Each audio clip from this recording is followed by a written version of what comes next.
Assalamualaikum warahmatullahi wabarakatuh. Jumpa lagi bersama saya Yanus Setiawan dalam program Kepo, Kedai Politik.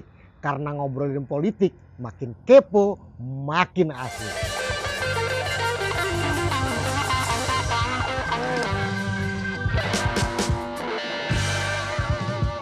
Saudara-saudara, saya mau ajak kita menelusuri ada dua partai politik nasional yang sampai hari ini terlihat atau terkesan galau, belum menentukan pilihan. Padahal mereka relatif termasuk partai-partai yang secara signifikan mempengaruhi arus besar perjalanan politik di tanah air. Secara nasional, dua partai politik ini dianggap pemain lama dalam kancah politik sejak masa kita mengenal demokrasi modern.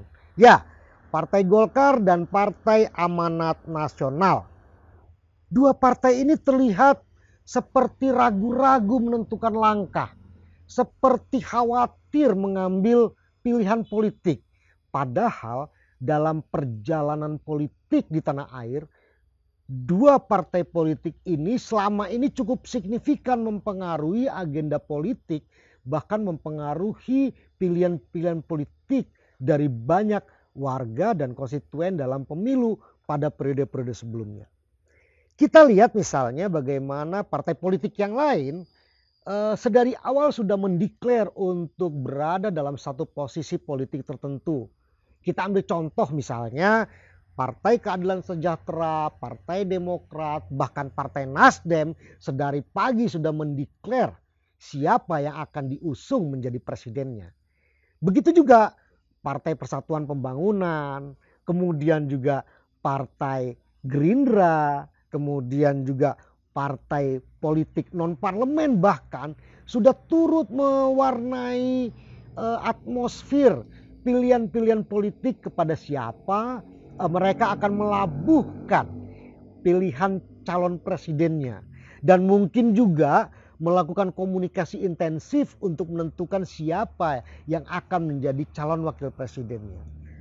Saudara-saudara, kita tentu patut menduga bahwa kebimbangan, kegalauan, atau mungkin kekhawatiran dua partai politik yang cukup signifikan ini karena mereka mencoba untuk running mendapatkan negosiasi politik dalam satu bingkai, misalnya mendapatkan jatah wakil presiden misalnya.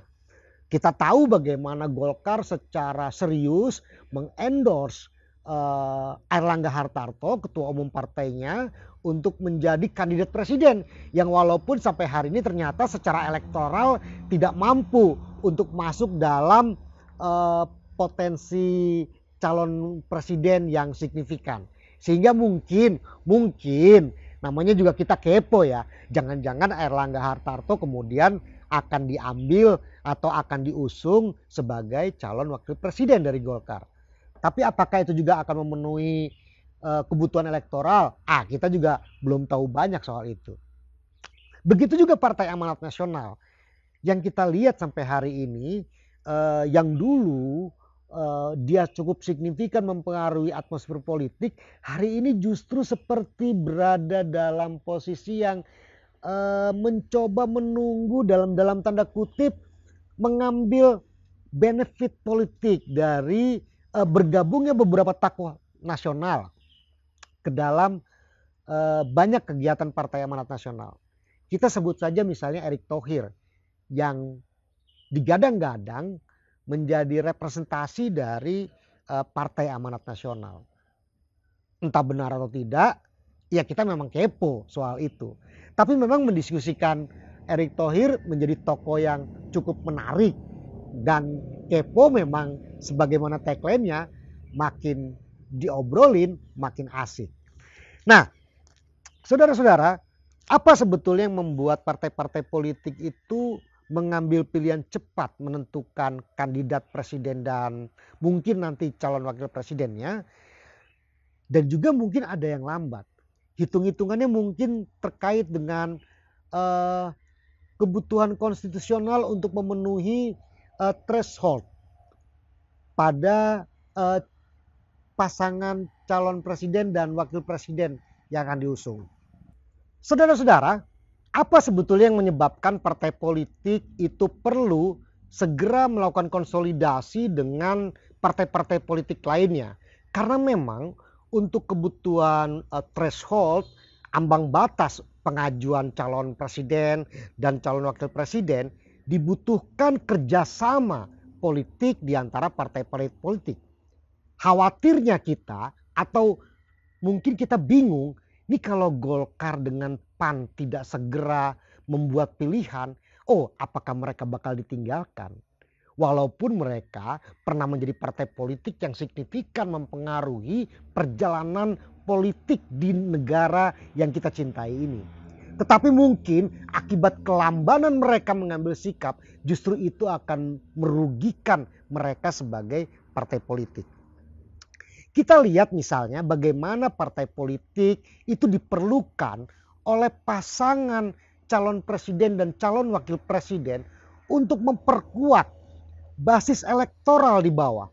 Dan kalau dua partai ini terlalu lamban mengambil keputusan, maka bisa jadi si kandidat atau calon presiden dan calon wakil presiden itu tidak merasa mendapatkan support politik yang cukup dari dua partai yang selama ini kita anggap belum mengambil pilihan. Atau mungkin justru mereka mau membuat poros politik baru. Karena memang politik tidak bersifat statis. Yang hari ini dianggap sudah berada dalam kelompok politik A, bisa jadi dengan tawaran-tawaran yang negotiable, yang memiliki keuntungan politik yang lebih clear dan